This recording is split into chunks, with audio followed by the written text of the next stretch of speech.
I want a divorce." Stunned by these words from my wife, Emily, I was at a loss for words. Emily had said this without giving me any reason at all.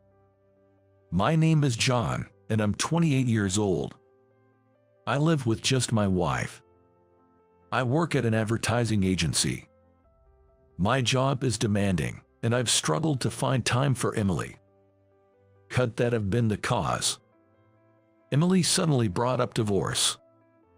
No matter what I asked, Emily adamantly demanded a divorce, and eventually, I had no choice but to give in. To some extent, I felt forced, but I signed the divorce papers and we ended up divorcing. Even after that, I couldn't quite forget about Emily. And no wonder, she was the most beautiful girl on campus when I was in college. Incredibly cute and kind to everyone. Her sleek, neat bob, and the dimples that appeared when she smiled. Emily, always surrounded by guys, seemed inapproachable to me. However, by chance, we ended up in the same seminar and started talking more. We both loved animals, and coincidentally, our thesis topics were related to marine and terrestrial creatures. We often visited zoos and aquariums together on our days off for research. We successfully completed our theses, collaborating along the way. Upon graduating from college, I mustered all my courage and confessed to Emily. I just wanted to convey my feelings, but to my surprise, Emily said, "I liked you too." It felt like a dream. I had managed to make Emily, the girl everyone admired, my girlfriend. I decided to become a man worthy of her. I diligently worked on my appearance and started working out. At my job, I spared no effort, becoming the most competent among my peers. I could do anything for Emily. Our relationship continued smoothly. Emily was thriving as an interior coordinator. We squeezed in dates amidst our busy schedules. After about 2 years, I started thinking about marriage. We were on a date at Emily's favorite aquarium. As Emily was looking at the fish through the glass, I said, "Can I talk to you for a moment? I have something important to say." When I called Emily, she turned towards me. It was just Emily and me there. All around us, various colorful fish swam gracefully. I pulled out a small box from my pocket and said, "Will you marry me, Emily? I promise to make you happy, no matter what." I opened the small box in front of Emily. At the sight of the sparkling diamond engagement ring, Emily let out a gasp of surprise. Tearfully, Emily gave her answer. "Of course, I'm looking forward to it." And just like that, everything fell into place, and Emily and I got married. We were on top of the world in both our careers and love life, fearing nothing. But the happy days didn't last long. After marriage, I became incredibly busy and couldn't spend much time with Emily. I thought we were still getting along fine. I never missed giving her flowers on anniversaries, and I hurried home whenever I could, just to be with Emily. Being with her was my reason for living. Despite all this, I was suddenly hit with a demand for a divorce. Right after divorcing Emily, embarrassingly enough, I drowned my sorrows in scams and gambling. No matter how much I drank, it was painful to see traces of Emily everywhere in this room. So, I threw myself even more into my work to forget about Emily. Fortunately, I was handling a big project at the time. I was practically living at the office. It was only several months after the divorce that I finally completed it. While I was focused on work to forget Emily, it seemed to others that I was passionate about my job. The project was a huge success. I got promoted. After achieving success at work, I got a long vacation from the company. But at home, I couldn't help but think of Emily. Unable to bear staying in my room, I casually went out. While wandering in front of a shopping center, I saw Emily walking happily from the other side. Next to her was a solid-looking man. I was so shocked that I just stood there, dumbfounded. Maybe she felt my gaze. Our eyes met, Emily's and mine. She also looked at me awkwardly. I let out a dry laugh involuntarily. I had somewhat expected something like this. There's usually only one reason a man gets divorced unilaterally by his wife. I had a faint suspicion that Emily might have found someone new. Even during our divorce, I actually asked Emily about it. She kept insisting it was not that, but it turns out it was. Seeing Emily with an unknown man, I couldn't stand being there. As I tried to flee from Emily, the man she was with suddenly yelled at me. "Hey, don't run away." He called out to me loudly enough for the people around to hear, and even grabbed my arm to stop me. I had reached my limit. I finally snapped, grabbing the man by the collar and shouting back, "You stole Emily from me. What are you talking about?" Two men scuffling in front of the shopping center. The passers-by started murmuring. Then, "It's not like that, John. Please, listen to me." Finally, Emily, the person in question, began to speak. But I couldn't stop the emotions I had been bottling up from overflowing. The man with her desperately tried to restrain me as I was about to lash out. Thanks to him, I was spared from being reported to the police by the bystanders. Emily calmly tried to reason with me. She wanted to talk and explain everything. I was taken to a cafe by the man. Luckily, there were no other customers. A convenient setting for our awkward triangular discussion. In the tense atmosphere, Emily quietly began to speak. "The truth is, I only have a few months to live. I'm currently staying at a hospice run by this man, Brian." I was so shocked by this sudden revelation that I couldn't find the words. Her lifespan, hospice, Emily. It took about 10 seconds before I could fully grasp the situation, and all I could do was silently listen to Emily's story. Emily spoke calmly. Soon after we married, she received a notification for re-examination during a health checkup for cervical cancer. I was busy with work day after day, and Emily had no pain, so neither of us suspected it was cancer. That's why Emily didn't rush to get the re-examination. A few months later, when Emily finally visited the hospital, the cancer had metastasized beyond her uterus, and the doctors couldn't do anything. Emily was suddenly given a prognosis of her remaining life. After that, Emily struggled terribly with her thoughts. I was a young, promising professional in the prime of my career. We had just married, and sooner or later, we had to think about starting a family. Emily needed to be hospitalized for treatment, which would require a nursing attendant. If she told me about her illness, especially knowing she had a limited time left, I would probably abandon my work to stay with her. Emily, thinking about my life without her, wanted me to focus on my career. So, she decided not to tell me about her illness, not wanting to hinder me. Emily has decided to leave me for good. It seems she intends to play the villain, believing that by doing so, it'll spur me to move on and perhaps even make me feel better, as I'd want to prove her wrong. In fact, she thinks it might even help me cut ties with my lingering attachment to her, allowing me to remarry someone new. Emily's heart-wrenching act of deception. I was completely fooled by it. The man with her was the owner of the hospice where Emily was staying. Brian, the owner, had always opposed Emily's decision to continue lying and was angry that I was being deceived. He apologized repeatedly for yelling at me earlier. But there was one thing Emily hadn't anticipated. That was my continuing love for her. No matter what lies Emily told, I couldn't simply forget her. Hearing all of Emily's story, I didn't feel angry with her. Instead, I fell for her even more. Emily's lies weren't for her own sake. Rather, she was sincerely worried about my future after losing her, even sacrificing our life together. Knowing that Emily was thinking of me until the end, I couldn't stop crying.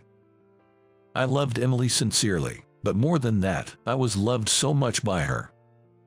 Emily spoke while trembling slightly.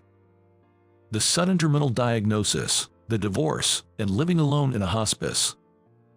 How much she must have suffered. I instinctively wrapped Emily's hands in mine. And I told her clearly. "Do you remember my proposal? I said I'd always make you happy, remember that?" As I spoke with a smile, Emily nodded while shedding tears, then asked in a small voice, "My time left is very short. Is that okay with you?" I said, "Of course," and took Emily's hand. Pulling the chain of my necklace out from under my polo shirt, I revealed, "Oh, my wedding ring that I gave you when we separated," Emily exclaimed in surprise, and I couldn't help but smile. Yes, it was our matching wedding rings from when we were newlyweds. Even though we were divorced, I always wanted to be with Emily.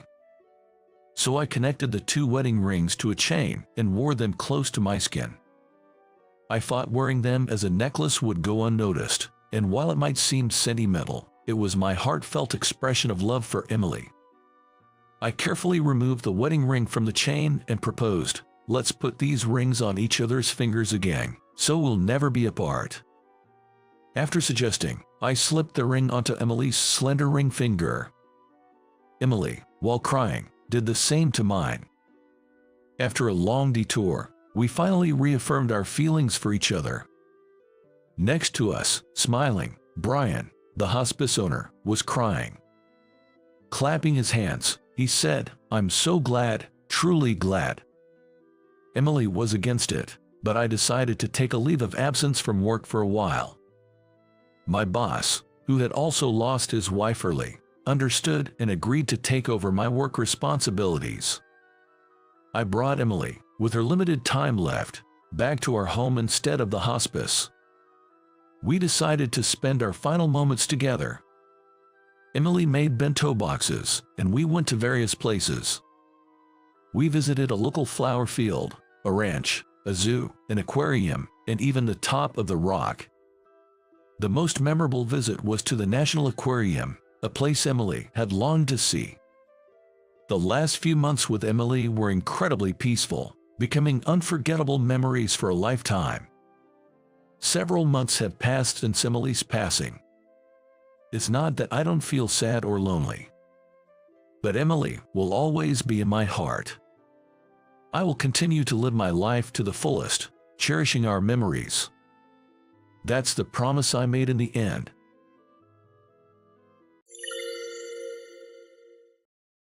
My name is Ken. I'm just an ordinary employee.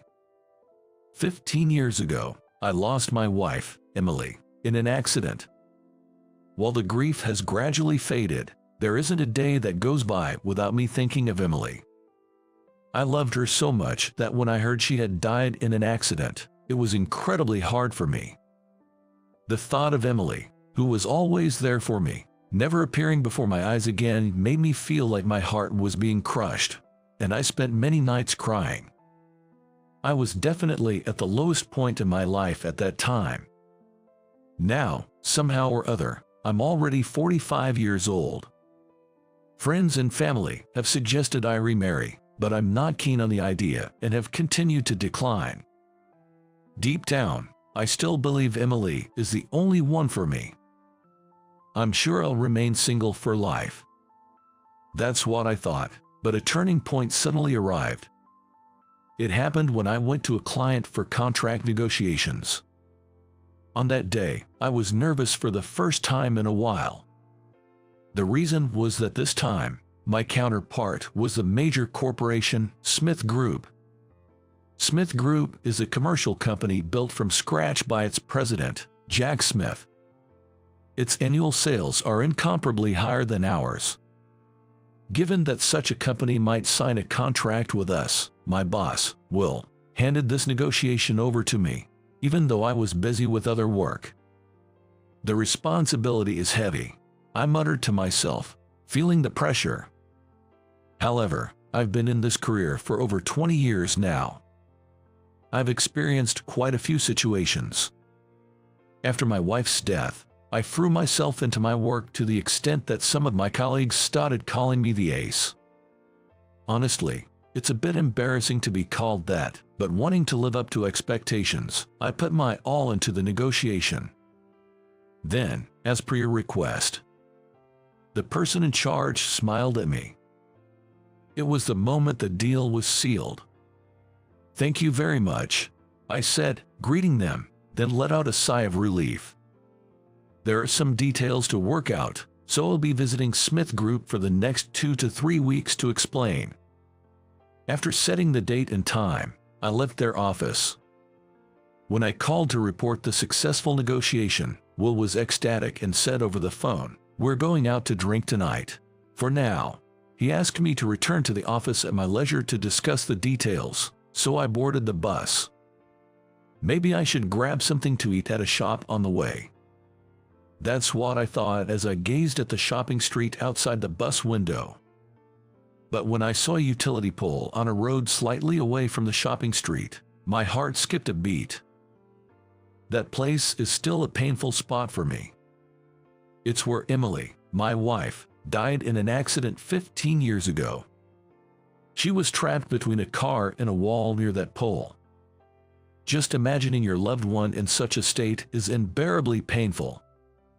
I took a deep breath to calm myself. That's when it happened.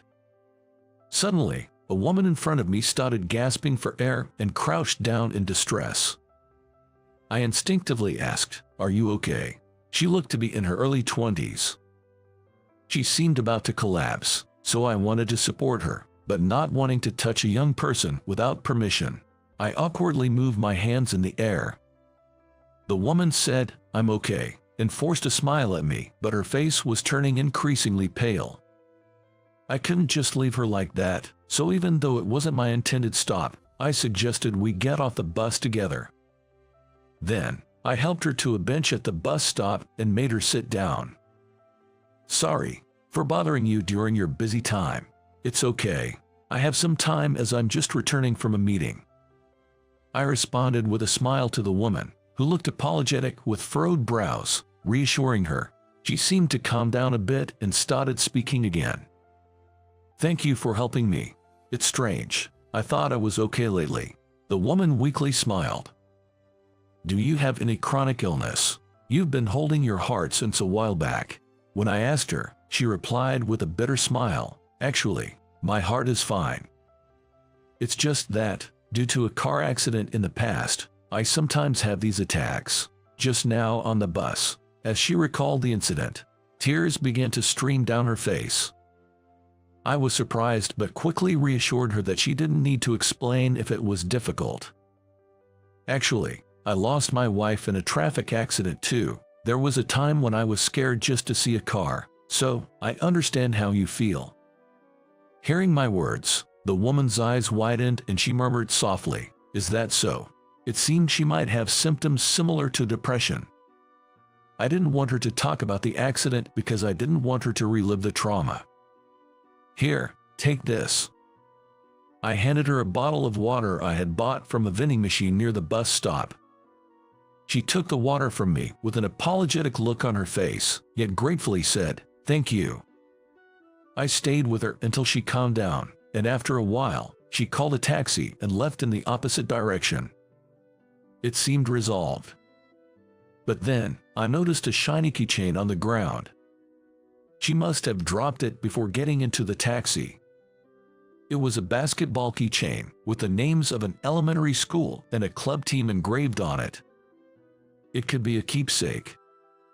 I regretted not asking for her contact details, just in case. The next day, as I returned to Smith Group for a meeting, I suddenly heard a female voice exclaim, "Ah!" When I turned around, I saw the woman from the bus the day before. "You are from yesterday. Why are you here at our company?" "Ah, I'm here for a business meeting." After explaining the situation, she was surprised and said, "What a coincidence. Are you an employee here?" I asked. "Yes, I work here at the reception." "Oh, my name is Maria Smith." "Oh, I didn't introduce myself. My name is Ken." "You said Smith."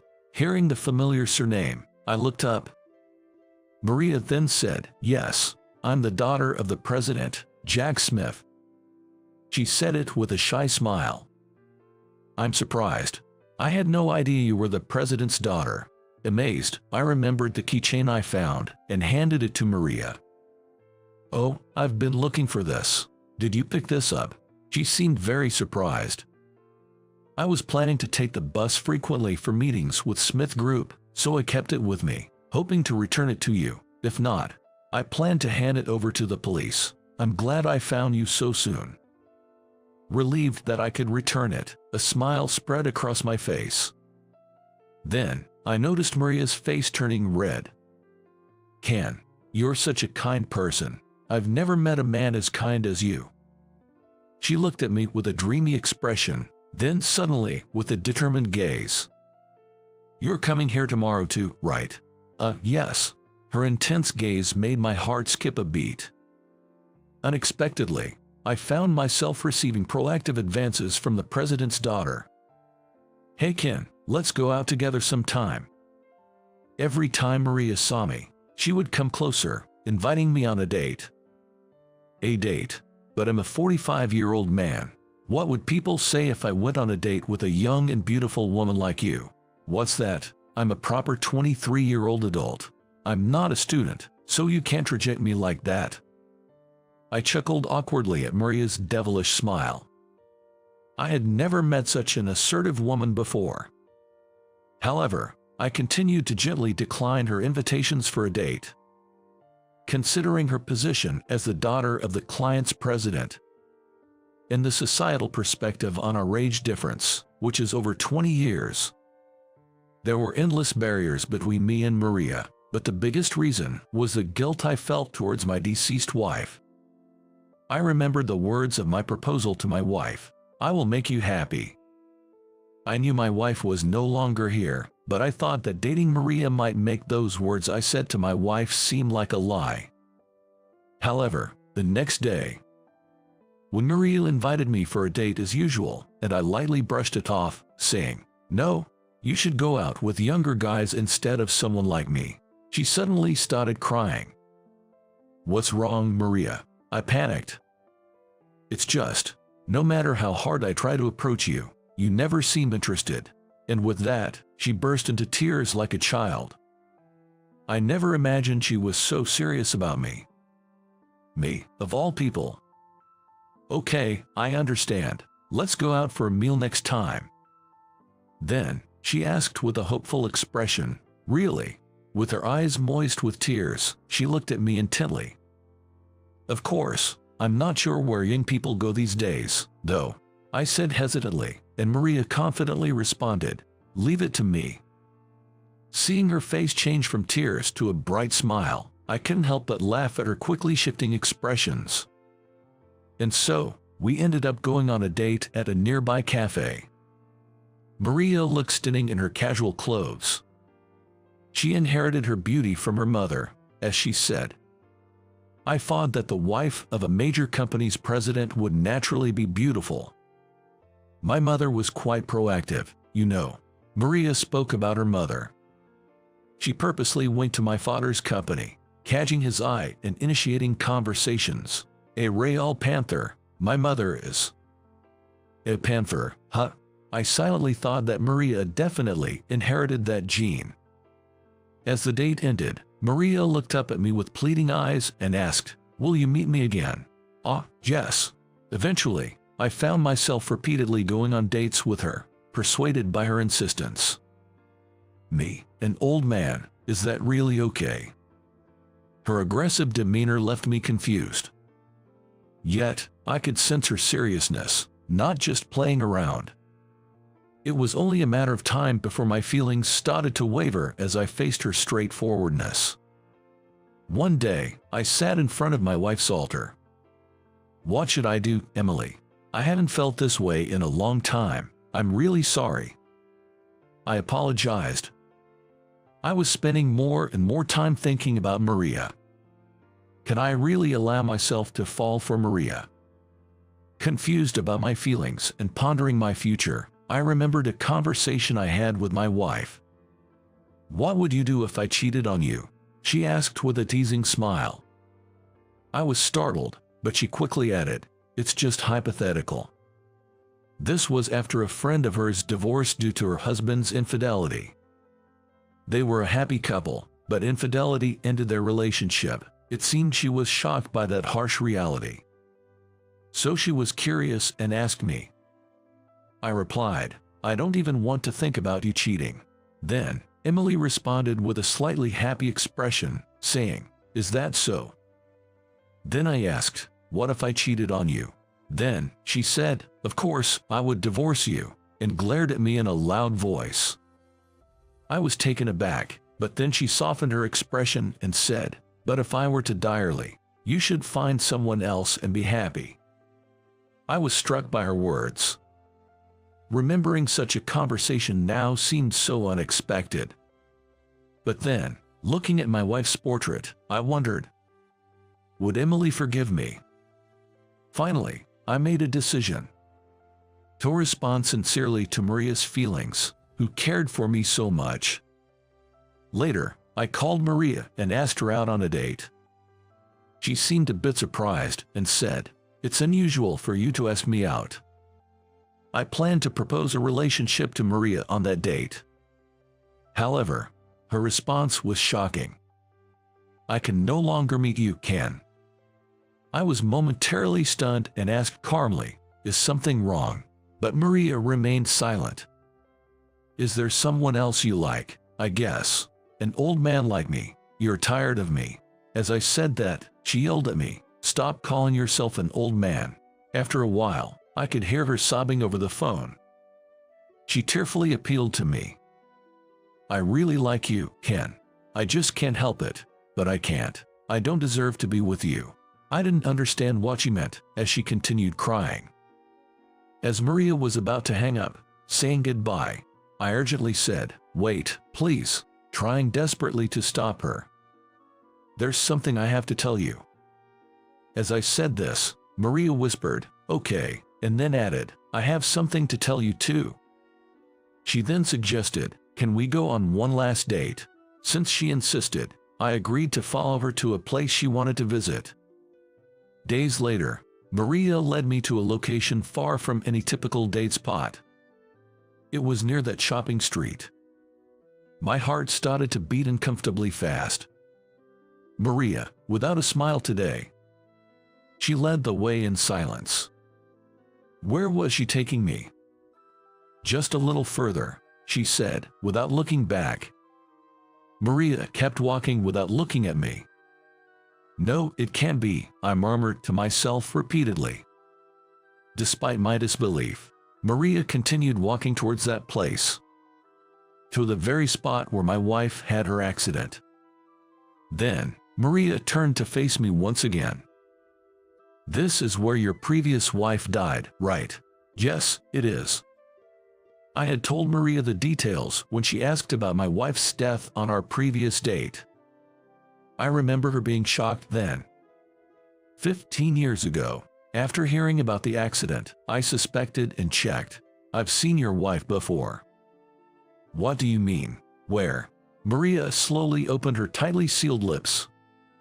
"I was in the passenger seat of the car that hit your wife." I was stunned. The shocking revelation left me speechless. Maria continued apologizing through her tears. I'm sorry. The driver at the time of the accident was a 19-year-old university student.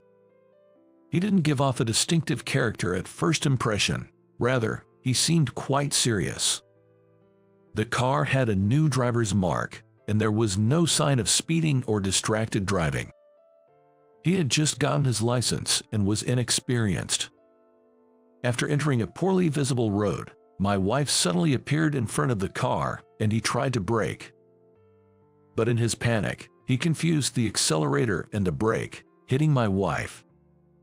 I heard this testimony in court from the young driver. His words were sincere, and I could tell he was genuinely remorseful and trying to face his guilt. This made the accident even more tragic. The young driver was a university student and a basketball player. On weekends, He coached a basketball club at his old elementary school. That day, he was in the process of dropping off students at their homes. He seemed to be a kind-hearted person. Somehow, it felt wrong to blame just this student.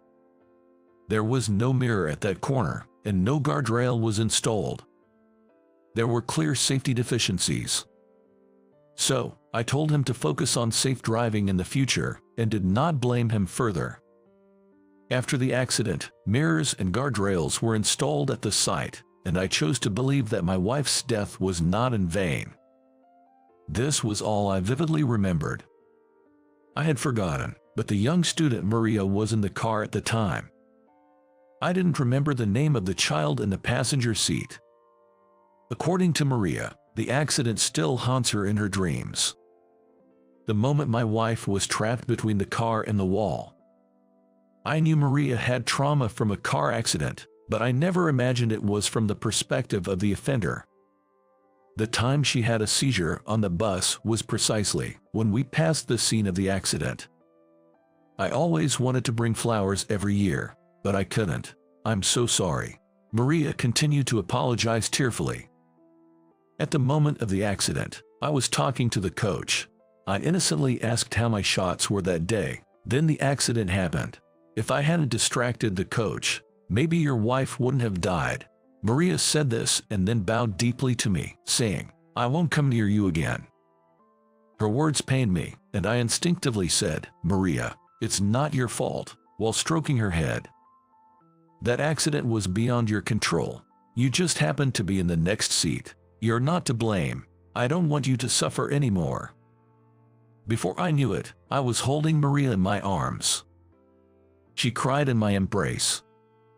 The university student who was driving has already paid for his mistake. As long as he continues to live without causing another accident, that's enough for me. I believe my wife in heaven would think the same. So, I couldn't finish my sentence. I couldn't decide then whether it was right for me to fall for Maria. Maria was also unsure whether it was okay for her to like me. Even though we had mutual feelings, we were uncertain whether to cross that barrier as time passed. Yet, I continued to stay in touch with Maria. Our conversations about daily happenings and good food were enjoyable, albeit simple. Eventually, I asked her out on a date and expressed my feelings to her. She asked me, "Am I good enough for you?" After nodding, I embraced her.